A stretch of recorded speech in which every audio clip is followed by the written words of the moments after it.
Por anos, vivi à sombra da preferência que meus pais tinham pela minha irmã. Quando completei 18, juntei o pouco que tinha e fui embora do Brasil. Trabalhei duro na Europa e, mesmo sendo ignorada por eles, mandei dinheiro todos os meses. 7 anos depois, voltei cheia de esperança e pronta para abrir meu próprio negócio. Mas no jantar em família, quando revelei meu sonho, meu pai explodiu. Disse que o dinheiro serviria para realizar o verdadeiro sonho da minha irmã, comprar um apartamento. Quando recusei, ele fez algo que até hoje me arrepia só de lembrar, e minha irmã? Riu. Riu como se meu sofrimento fosse engraçado. Mal sabiam eles que aquele momento marcava o início da destruição da própria família. Olá, seja bem-vindo ao canal Histórias Surpreendentes. Curta e se inscreva nesse canal, aproveite e ative as notificações. Comente aqui de qual cidade você está assistindo, vou adorar saber e deixar um coração no seu comentário. Desde pequena, era evidente para qualquer um que entrasse na nossa casa quem era a filha preferida. Enquanto eu aprendia a me virar sozinha, minha irmã recebia tudo de bandeja, carinho, atenção, palavras doces. Se eu adoecesse, era frescura. Se ela tivesse uma leve dor de cabeça, meu pai parava o mundo. Cresci tentando conquistar um afeto que parecia reservado apenas para ela. Até que, no dia em que completei 18 anos, olhei para minha mala pequena, meu passaporte nas mãos e decidi que minha vida merecia ser maior que aquelas paredes que me oprimiam. Deixei o pouco que tinha para trás e fui em busca de algo que nem sabia se existia: paz. A Europa me recebeu com frio, com dificuldade, mas também com dignidade. Lavei pratos, cuidei de idosos, limpei quartos em hotéis luxuosos que jamais poderia pagar. Dormi em quartos alugados divididos com estranhos, almocei pão seco com café por semanas e andei quilômetros a pé para economizar no transporte. Mas em nenhum momento reclamei. A liberdade que sentia compensava qualquer sacrifício. Mesmo assim, algo dentro de mim continuava insistindo em manter o laço com quem me desprezou. Todos os meses, separava uma quantia, por menor que fosse, e mandava para meus pais. Nunca recebi um obrigada verdadeiro, mas seguia acreditando que, talvez, um dia, aquele gesto fosse significar algo para eles. Durante os 7 anos em que estive fora, fui guardando cada centavo que sobrava com um único objetivo: abrir minha própria cafeteria. Um espaço acolhedor, com doces inspirados nos sabores europeus, cafés especiais e uma atmosfera que transmitisse tudo o que vivi. Não era só um sonho. Era meu renascimento. Era minha marca no mundo. E então, quando me senti preparada, comprei a passagem de volta. O coração batia acelerado não pela saudade, mas pela ansiedade de recomeçar, dessa vez por cima. Cheguei ao Brasil e, para minha surpresa, meus pais me convidaram para um jantar em família.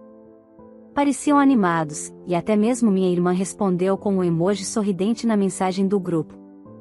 Por um momento, achei que talvez as coisas tivessem mudado. Que talvez aqueles anos tivessem sido suficientes para gerar alguma reflexão. Cheguei à casa onde cresci e tudo parecia igual. O mesmo sofá manchado, o mesmo cheiro de café passado, o mesmo tapete poído. O abraço que recebi foi frio, protocolar. Mas ignorei. Quis acreditar que era só o tempo. Sentamos para jantar. Minha mãe serviu arroz com frango, como fazia nos domingos da infância.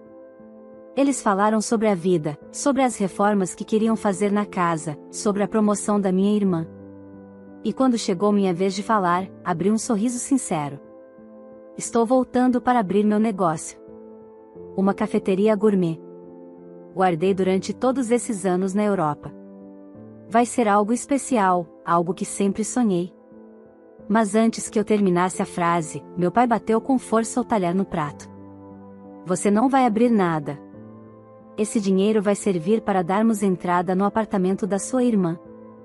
É o sonho dela. E nós contamos com isso. Pensei que fosse uma piada. Olhei para minha mãe, que abaixou os olhos. Para minha irmã, que sorriu como se tivesse vencido uma disputa invisível. Pai, isso não faz sentido. Eu lutei por esse dinheiro. Trabalhei duro. Isso é injusto. Foi nesse momento que tudo desabou.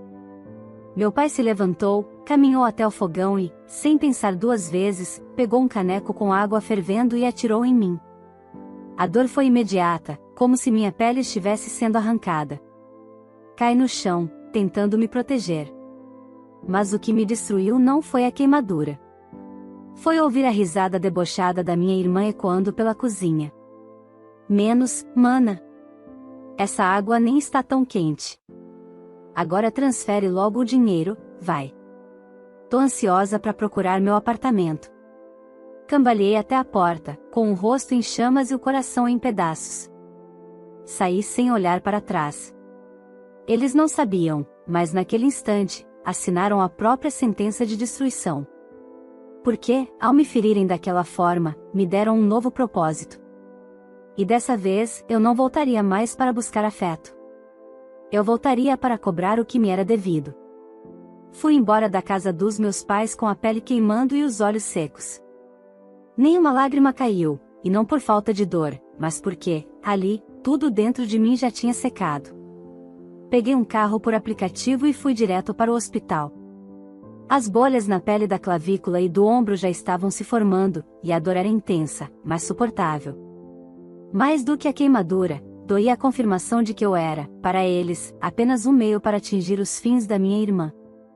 No hospital, recebi os primeiros socorros, e quando perguntaram como me queimei, respondi que acidente doméstico. Era automático proteger quem me feriu. Mas naquele silêncio de madrugada, sentada em uma sala fria de observação, algo dentro de mim mudou. Não havia mais espaço para dúvidas, tentativas ou reconciliação. Eles haviam cruzado um limite sem volta. Aluguei um pequeno quarto mobiliado em um bairro mais afastado, onde ninguém me conhecia. Eu precisava de paz. Passados 2 dias, com o corpo ainda em recuperação e a mente fervilhando, meu telefone tocou. Era minha mãe. Você vai continuar fazendo esse drama até quando? Começou ela, sem sequer perguntar como eu estava. Drama? Perguntei, incrédula. Sua irmã está ansiosa para começar a procurar o apartamento, e esse dinheiro não vai se transferir sozinho, né? Já passou da hora de você reconhecer o seu lugar. O meu lugar não é mais aí. Nem nunca foi, respondi. Ela resmungou algo e desligou. Mas logo vieram as mensagens. Primeiro, da minha irmã, você tá sendo ridícula. Já ajudou por anos, agora vai negar justo quando eu preciso? Depois, meu pai, ou você transfere o dinheiro, ou eu pessoalmente vou te buscar para resolver isso do nosso jeito. Você tá se achando porque morou na Europa, mas não é ninguém. Li aquilo com um misto de raiva e alívio. Agora não havia mais fingimento. Não era decepção, era ameaça. Era controle. Era abuso. Eles estavam revelando o que sempre foram, sem máscaras. E ali, com os dedos ainda trêmulos, respondi com calma, nunca mais terão um centavo meu. E se acham que podem me intimidar, se preparem. Agora vocês vão colher tudo o que plantaram durante anos. Começou o fim de vocês. Silêncio.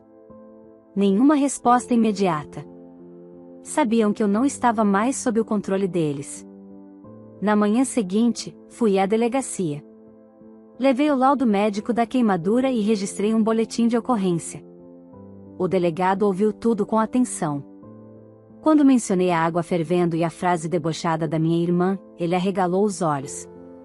Você tem como provar? Ainda não. Mas vou ter, respondi. E assim fiz. Com a ajuda de uma profissional de segurança particular indicada por uma conhecida, comprei dispositivos de escuta e uma microcâmera. Eu ainda tinha a chave da casa dos meus pais, ninguém se deu ao trabalho de tirá-la de mim. Esperei o domingo, quando sabia que todos sairiam para almoçar fora, como sempre fizeram. Em menos de 20 minutos, os equipamentos estavam instalados, na cozinha, na sala e até no corredor onde as conversas sempre esquentavam. Voltei para o meu quarto com um sentimento diferente, pela primeira vez, estava agindo, não apenas reagindo. Não mais a filha rejeitada que pedia atenção. Agora era a mulher que, por anos, sobreviveu sozinha em outro continente, e que agora enfrentaria tudo com a força que aprendeu com a dor. Enquanto isso, continuei com os planos da cafeteria. Respiro, esse era o nome que escolhi. Porque era isso que ela representava, meu sopro de liberdade. O local?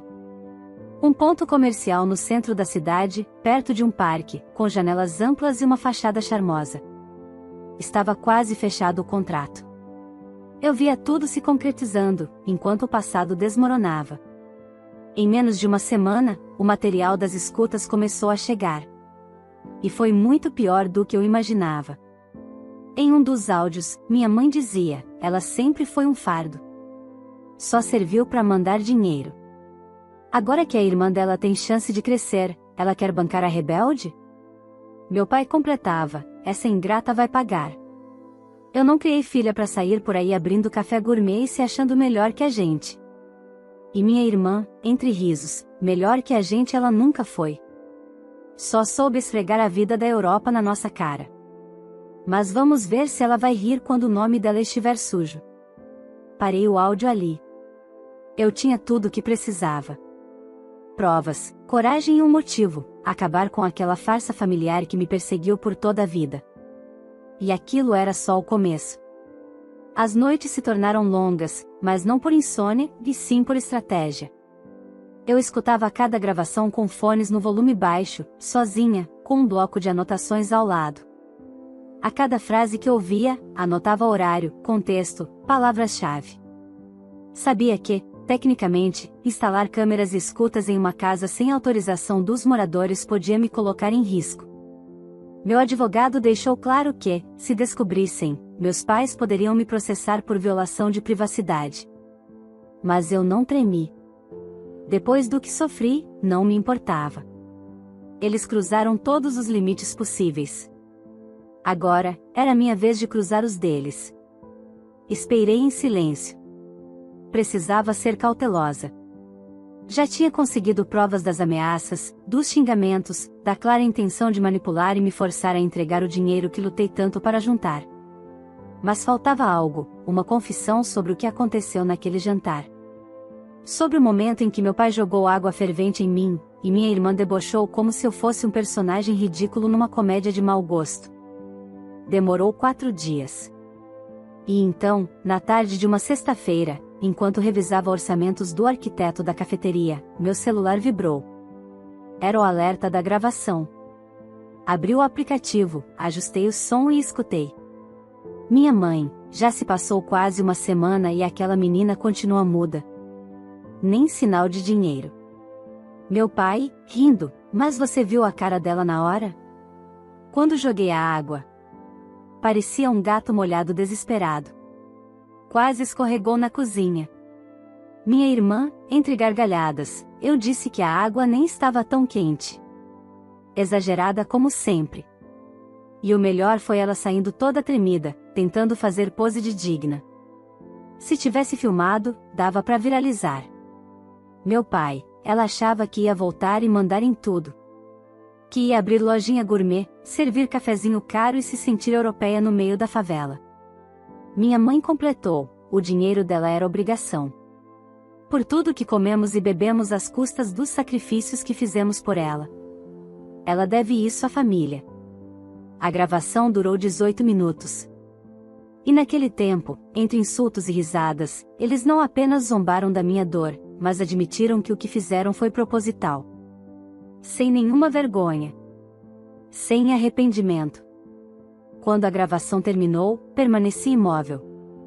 O sangue esquentava nas veias, não de raiva apenas, mas de indignação. Aquilo era a prova final. O ponto sem retorno. Meu advogado ouviu comigo, em silêncio. Quando terminou, ele apenas disse, com esse áudio, a denúncia vai muito além de lesão corporal. Entra como tentativa de extorsão, maus tratos e até conluio familiar para a prática de violência. Eles acabaram de entregar tudo para você.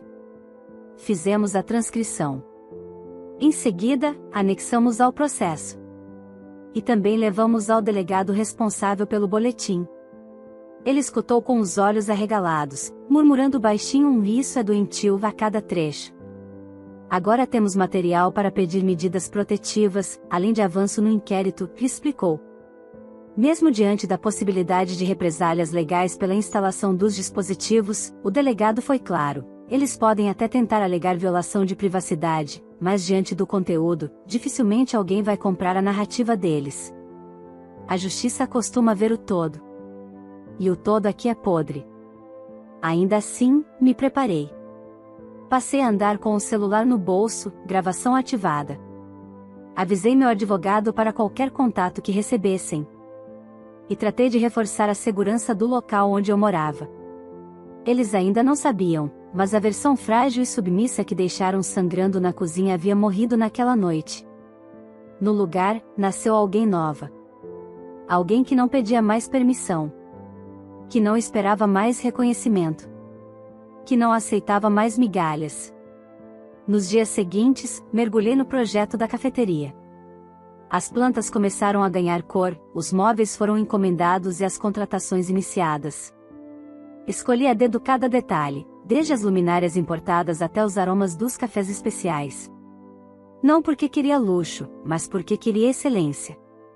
Queria que aquele espaço representasse exatamente o que eu construí sozinha, do zero, enquanto eles me empurravam para baixo. Enquanto isso, continuei recebendo os áudios. Cada conversa entre eles era mais uma pá de terra sobre qualquer vínculo que um dia existiu. Mas eu não sentia mais dor. Sentia frieza. Determinação. Eles estavam cavando a própria cova social e não faziam ideia. Numa das noites, sentada no sofá do pequeno apartamento alugado, tomei um gole de café preto e olhei para a maquete digital da cafeteria no notebook. Sorri. Estava tudo prestes a começar. E enquanto minha nova vida ganhava forma, a deles, lentamente, começava a ruir. Depois de ouvir aquele último áudio onde meus pais e minha irmã riam da agressão que sofri, algo dentro de mim se partiu, ou talvez tenha finalmente se encaixado. Eu não devia mais esconder, proteger ou silenciar. O mundo precisava saber quem eles realmente eram. E, acima de tudo, eu precisava mostrar que não sentia mais vergonha de nada. A vergonha era deles. Passei 2 dias reunindo as gravações mais impactantes. Selecionava com cuidado os trechos que traziam confissões diretas, meu pai descrevendo o momento em que me jogou água fervente, minha irmã rindo da minha dor, minha mãe dizendo que o dinheiro que eu mandei por anos era obrigação. Incluía ainda as mensagens que recebi exigindo transferência de valores e ameaças veladas. Com a ajuda do advogado, editei tudo em um vídeo de 7 minutos. As imagens eram estáticas, apenas o áudio e algumas legendas explicativas, além do laudo médico escaneado e os comprovantes de envio de dinheiro ao longo dos anos. Não havia sensacionalismo. Só verdades nuas. Criei um perfil novo, sem nome, sem rosto, e postei o vídeo com uma legenda simples: durante 7 anos, sustentei pessoas que me odiavam. Essa é a história de como quase morri por não querer entregar minha economia de uma vida para quem só me usou. A verdade sempre aparece. O vídeo explodiu em menos de 24 horas. Milhares de comentários. Compartilhamentos. Páginas de denúncia social republicando. Usuários indignados, influenciadores comentando. Pessoas diziam que choraram, que sentiram nojo, que se identificaram. E o mais inesperado, internautas reconheceram as vozes. Esse homem não é o fulano que trabalhava na transportadora X. Essa mulher é a chefe do setor de RH da empresa Y. E então, as consequências começaram. 2 dias depois, meu advogado me ligou, empolgado, a transportadora entrou em contato com o sindicato. O pai foi demitido por justa causa hoje pela manhã. E acabei de receber a informação de que a empresa onde sua mãe trabalhava também dispensou ela.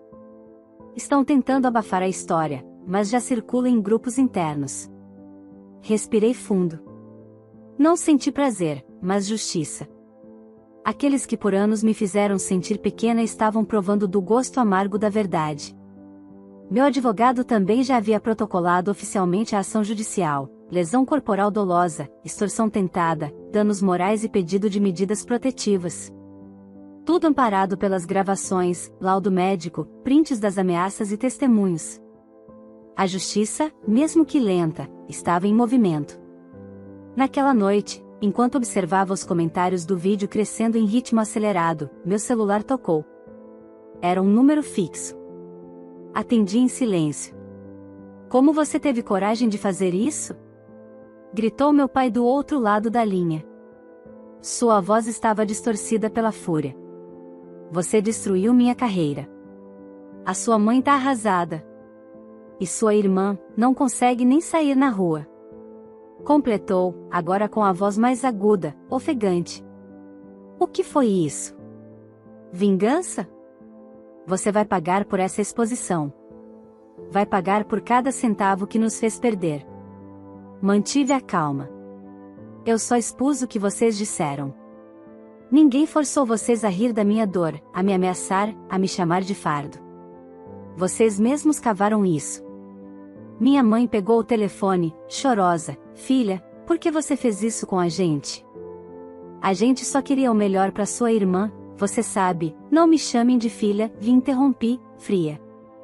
Eu tentei por anos ser aceita por vocês. Tentei fazer parte da família. Aguentei desprezo, ingratidão, e mesmo assim ajudei. Mas vocês passaram de todos os limites. Jogaram água fervente em mim, riram da minha dor e me ameaçaram. Agora estão apenas colhendo o que plantaram. Houve um silêncio pesado do outro lado. Minha irmã então pegou o telefone. Você vai pagar por isso, sua idiota. A internet esquece rápido. Mas a gente não. Você vai ver o que é inferno. Sorri, irônica. Inferno é o que vocês vivem agora. E ainda nem começou. Desliguei. Bloqueei os 3 números. Em seguida, enviei para meu advogado a gravação da ligação, que fiz questão de salvar. Mais uma peça para o processo. Mais uma prova de que, mesmo em ruína, eles continuavam incapazes de assumir culpa. Voltei ao projeto da cafeteria.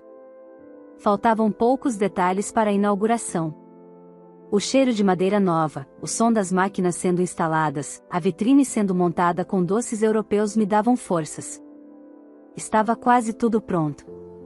E agora, mais do que nunca, era hora de florescer. Enquanto eles afundavam nas mentiras que criaram, eu nascia, finalmente, dona de mim. Na manhã da inauguração da cafeteria, o céu amanheceu nublado, mas meu peito estava iluminado. Respiro era mais do que um nome escolhido para o meu negócio, era a sensação exata que eu sentia ao cruzar as portas daquele espaço. Depois de anos sufocada, eu finalmente respirava. As janelas estavam limpas, o aroma de café recém-moído preenchia o ar, e a equipe vestida com aventais de linho sorria enquanto preparava os últimos detalhes.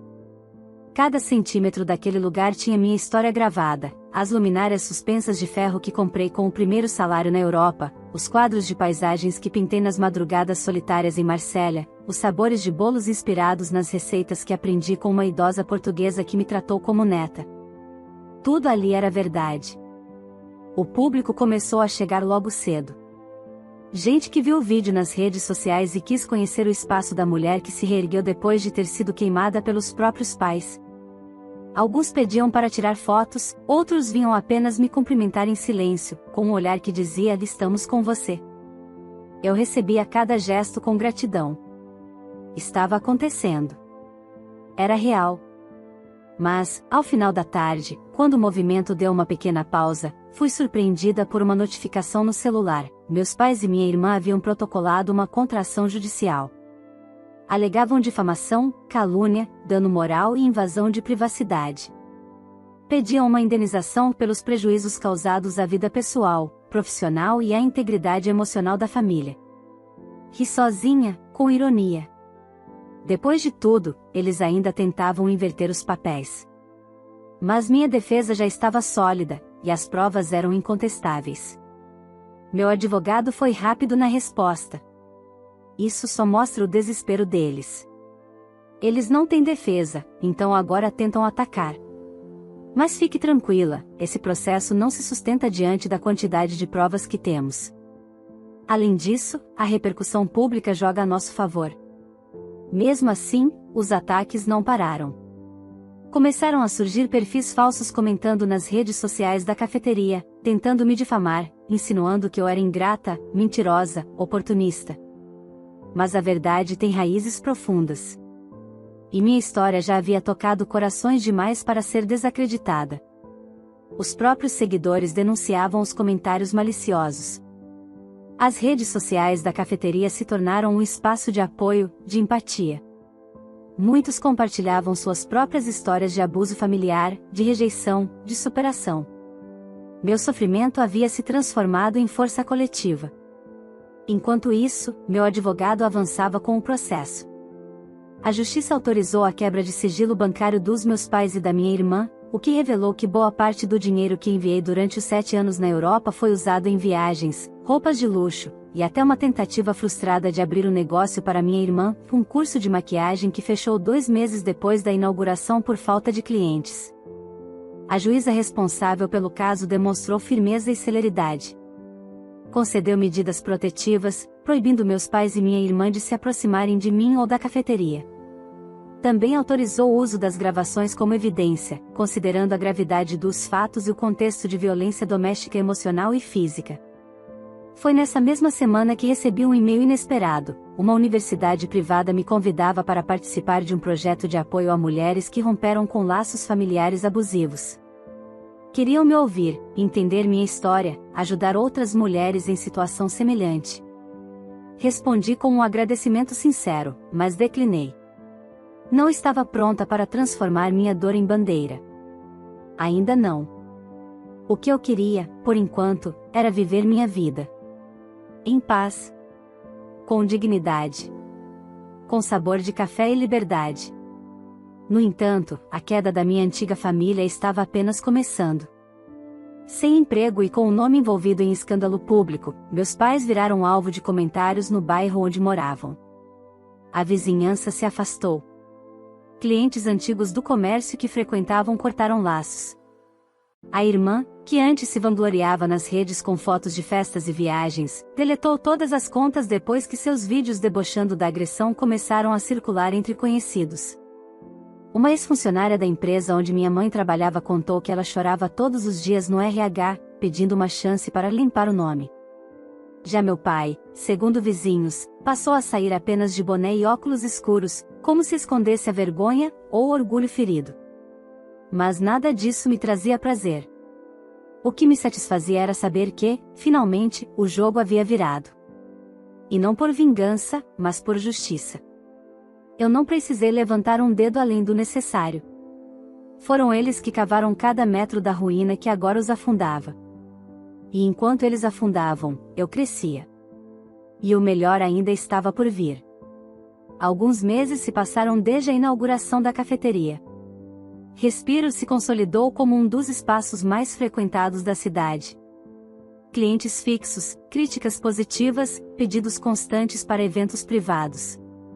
O que começou como um sonho silencioso se transformou num símbolo de resistência, de superação. E, sem querer, de inspiração. As redes sociais da cafeteria explodiram em seguidores. Muitos vinham em busca do cardápio diferenciado, outros para sentir de perto a energia de quem venceu a própria história. As mensagens de apoio continuavam chegando diariamente. Pessoas de várias partes do Brasil, e até do exterior, compartilhavam como o vídeo havia ajudado a tomar coragem, a romper ciclos, a sair de relações familiares tóxicas. Era como se minha dor tivesse virado semente para outras libertações. Mas a verdadeira reviravolta ainda estava por vir. Naquela manhã, fui chamada para uma audiência presencial. O processo contra meus pais e minha irmã avançava, e a justiça havia reunido todas as partes para uma possível proposta de conciliação. Cheguei ao fórum com o advogado ao meu lado, os cabelos presos e a postura ereta. Nada em mim tremia. Na sala, vi os 3 sentados. A aparência deles era outra, meu pai, abatido, com olheiras profundas, minha mãe, visivelmente mais magra, e minha irmã, sem maquiagem, com expressão de cansaço e raiva. O mediador explicou o objetivo da audiência. Antes que meu advogado falasse qualquer coisa, meu pai se levantou e disse: "Se você retirar o processo, prometemos não procurar mais você. Só queremos seguir em paz. Já perdemos tudo por sua causa.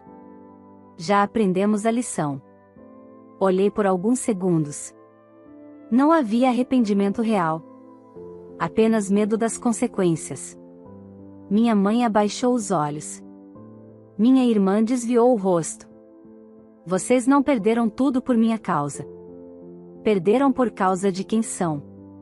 Eu só tirei a máscara de vocês. E não vou retirar nada. A justiça vai continuar fazendo o que precisa ser feito. E essa será a única resposta que terão de mim daqui em diante. O silêncio se instaurou. Eles entenderam. Não havia mais retorno. Após a audiência, o juiz emitiu a decisão preliminar. A ação da família contra mim foi arquivada por falta de base legal e indícios de máfia processual. Já o meu processo seguia robusto, com chances claras de indenização, além de responsabilização penal. Na saída do fórum, sentei por alguns minutos na praça em frente ao prédio. O vento estava leve, e pela primeira vez em anos, senti uma liberdade que não dependia de continente, nem de endereço. Era a liberdade emocional. Eu tinha finalmente me desvinculado do peso de tentar ser aceita. De esperar um gesto de carinho. De querer ser a filha que eles nunca desejaram. Voltei à cafeteria no fim da tarde. A equipe me recebeu com sorrisos e abraços. Na vitrine, um novo doce feito em minha homenagem, doce liberdade, massa leve com notas de baunilha, recheio de frutas vermelhas e uma cobertura dourada. Sorri. Era simbólico demais para ser coincidência. Naquela mesma noite, recebi uma notificação em meu e-mail. Um jornal de grande circulação queria contar minha história em uma matéria especial sobre superação familiar e justiça emocional. Desta vez, aceitei. Mas com uma condição: sem nomes, sem rostos. A história seria sobre muitas, não apenas sobre mim. A matéria saiu com o título: Filha rejeitada supera abusos e vira exemplo de renascimento pessoal e profissional. E isso bastava. Eu não precisava mais da exposição. Precisava apenas continuar crescendo. Em paz. Semanas depois, soube que meus pais estavam prestes a serem despejados. A casa onde moravam havia sido colocada à venda para pagar parte das dívidas judiciais.